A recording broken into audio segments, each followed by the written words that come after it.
আজ একটি ছোট গল্প বলবো। এই গল্পটি একটি ২৪ বছর বয়সী ছেলের, যে এক সওদাগরের কাছে কাজ করত।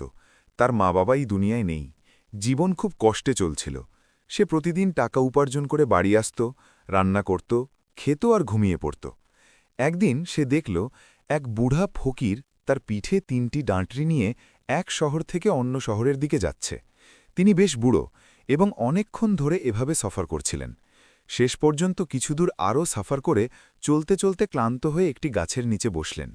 তখনই তার নজর পড়ল এক নওজোয়ান যুবকের ওপর, যে সেই পথ ধরেই যাচ্ছিল এবং ঠিক সেই দিকেই যাচ্ছিল যেদিকে বুড়া ফকিরের যেতে হবে। ছেলেটি ফকিরের পাশ দিয়ে যাওয়ার সময় ফকির তাকে বললেন, শোনো বাবা, তুমি কি আমার একটু সাহায্য করতে পারবে?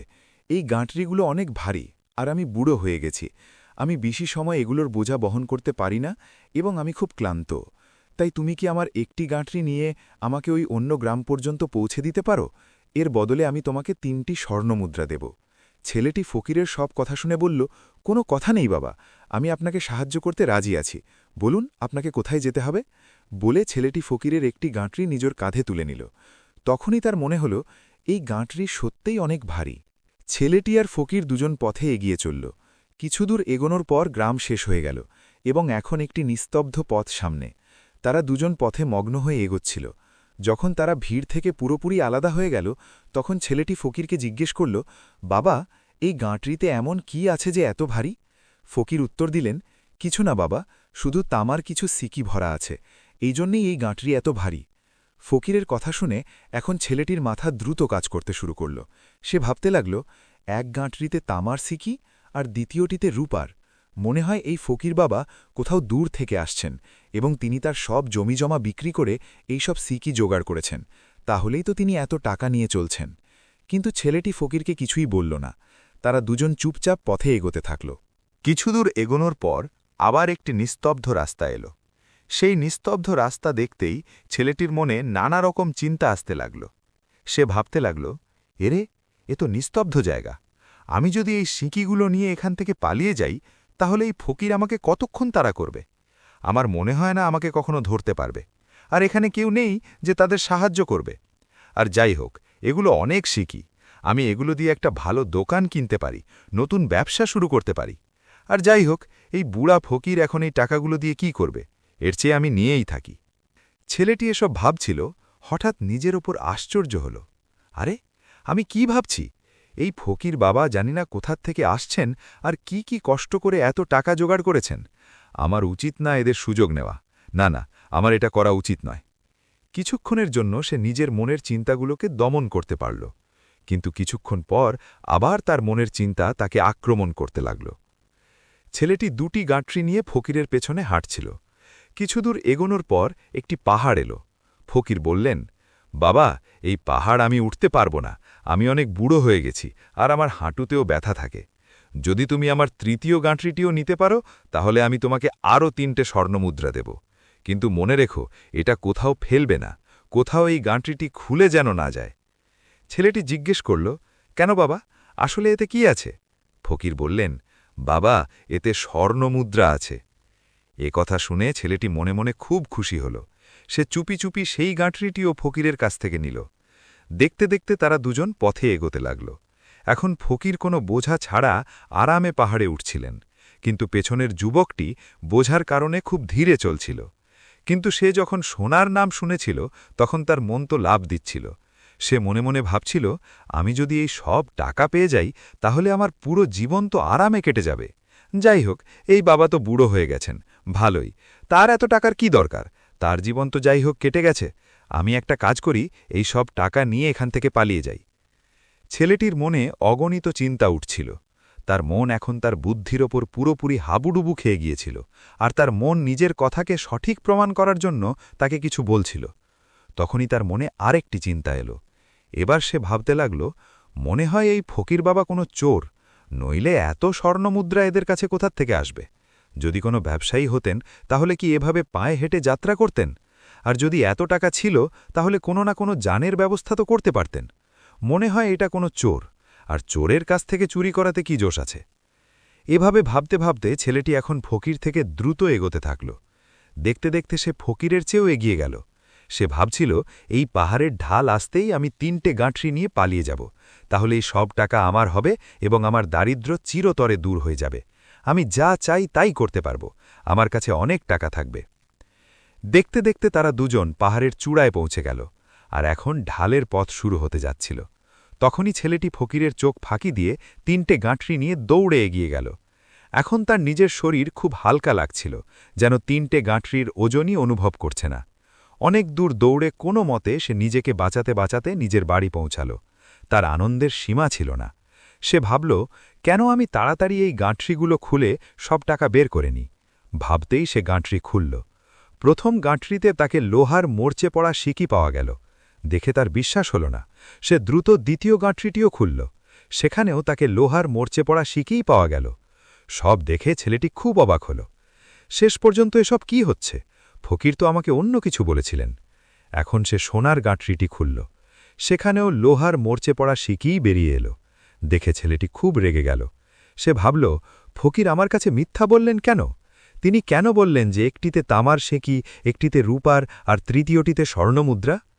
সে এসব ভাবছিল, এমন সময় তার নজর পড়ল থলেটির ভেতরে থাকা একটি চিঠির ওপর। সে সেই চিঠি তুলল। চিঠিতে লেখা ছিল, এই পুরো নাটকটি সৎ ব্যক্তি খোঁজার জন্য রচনা করা হয়েছে। আমি এই রাজ্যের রাজা, আমার কোনো সন্তান নেই, তাই আমি এই ষড়যন্ত্র রচনা করেছি যাতে আমি আমার রাজ্যে একজন সৎ ব্যক্তি খুঁজে পাই, যে আমার পরে এই রাজ্যের রাজা হতে পারবে এবং এই রাজ্যের ভার বহন করতে পারবে। আর এই রাজ্যের ভার সেই পারবে বহন করতে যে পুরোপুরি সৎ, যার মনে কোনো প্রকার লোভ নেই। এতটুকু পড়তেই ছেলেটি জোরে জোরে চিৎকার করে উঠল। সে মাথা ধরে বসল। সে জানত যে যদি সে তার মনের চিন্তাগুলোকে নিয়ন্ত্রণ করতে পারত, তাহলে তার জীবন বদলে যেতে পারত। কিন্তু সে তার মনের চিন্তাগুলোকে নিয়ন্ত্রণ করতে পারেনি। বন্ধুরা, মহাত্মা বুদ্ধ বলেন, মনই সব কিছু। আপনি যা ভাবেন আপনি তাই হয়ে যান। আপনার সবচেয়ে বড় শত্রুও আপনাকে ততটা ক্ষতি করতে পারে না যতটা আপনার মনের এই অনিয়ন্ত্রিত চিন্তাগুলো করতে পারে। মহাত্মা বুদ্ধ বলেন, নিজের ভেতরে মনোযোগ দাও। আমাদের ভেতরে যেসব চিন্তা চলছে সেসব চিন্তাই শব্দ হয়, আর শব্দ কর্মরূপে প্রকাশ পায়। বারবার পুনরাবৃত্তিতে কর্ম আচরণে পরিণত হয়, আর ধীরে ধীরে সময়ের সাথে সাথে আচরণ চরিত্রে পরিণত হয়, আর এই চরিত্রই আমাদের ভাগ্য নির্মাণ করে। তাই আমাদের সব সময় নিজের চিন্তার প্রতি সজাগ হওয়া খুব জরুরি। আমাদের জাগরুক হওয়া খুব জরুরি। আমাদের জানা জরুরি যে আমাদের মনের ভেতরে কী রকম চিন্তা আসছে। মহাত্মা বুদ্ধ আরও বলেন, দুর্বলতা সব সময় ছোট চিন্তা থেকে শুরু হয়। এটি একটি বীজ রূপে হয়, আর এই বীজকে যদি নষ্ট না করা হয় তবে এই ছোট চিন্তা খুব তাড়াতাড়ি একটি বিশাল বৃক্ষের রূপ ধারণ করে এবং আমাদের বুদ্ধির চিন্তা ও বোঝার ক্ষমতাকে পুরোপুরি নষ্ট করে দেয়। যেমন তোমরা এই গল্পে দেখলে কিরকম সেই যুবকের মন তার ওপর হাবুডুবু খেয়ে গিয়েছিল এবং তার সঠিক ও ভুল বোঝার ক্ষমতা পুরোপুরি নষ্ট হয়ে গিয়েছিল, যার কারণে সে বুঝতে পারেনি যে কি করা উচিত।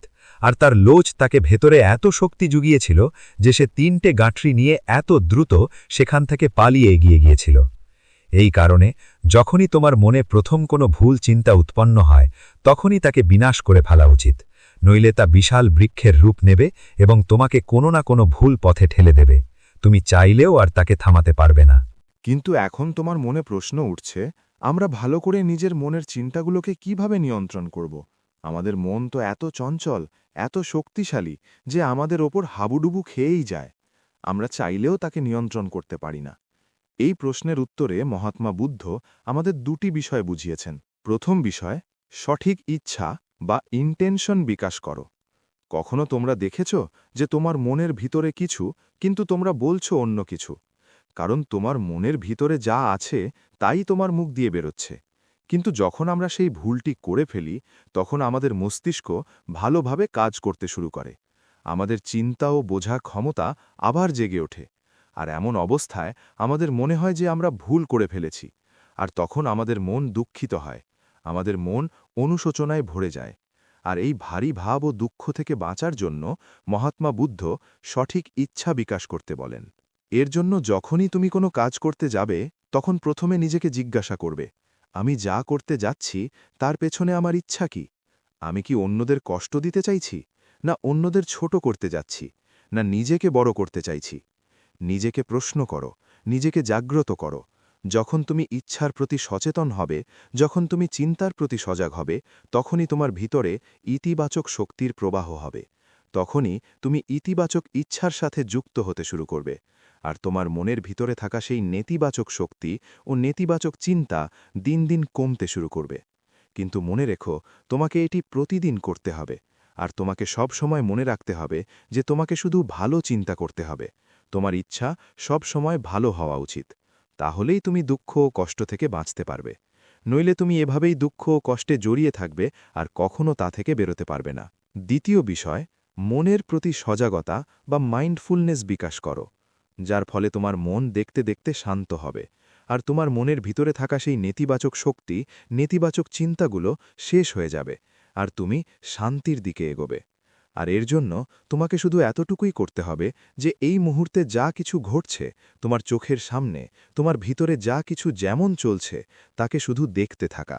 নিজের মনের ভালো মন্দ চিন্তা, নিজের আবেগ ও নিজের স্মৃতির ওপর কোনো প্রতিক্রিয়া না করে তাদের শুধু দেখতে থাকা, যার ফলে তুমি মনের সব চিন্তা দেখতে দেখতে শেষ হয়ে যাবে।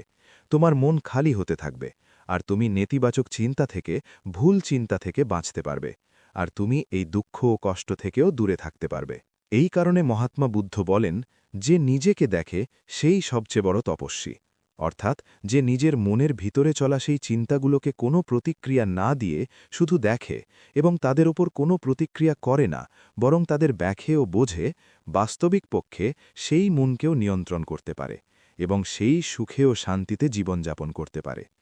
তাই যদি তোমরাও তোমাদের জীবনকে সুখী ও শান্তিপূর্ণ করতে চাও, তাহলে তোমাদের সবচেয়ে আগে নিজের মনকে নিয়ন্ত্রণ করতে হবে, নিজের মনকে খালি করতে হবে, নিজের মনের চিন্তার প্রতি তোমাদের সজাগ হতে হবে। বন্ধুরা, আশা করি আজকের এই ভিডিও থেকে তোমরা কিছু না কিছু শিখেছ। তাই এই ভিডিওকে লাইক এবং তোমার বন্ধুর সাথে শেয়ার করো, আর আমাদের এমনি সাপোর্ট করতে চ্যানেলটি সাবস্ক্রাইব এবং ঘন্টা বাটন চেপে দিও। চলো, পরবর্তী ভিডিওতে দেখা হবে। ততদিন নিজের যত্ন নিও।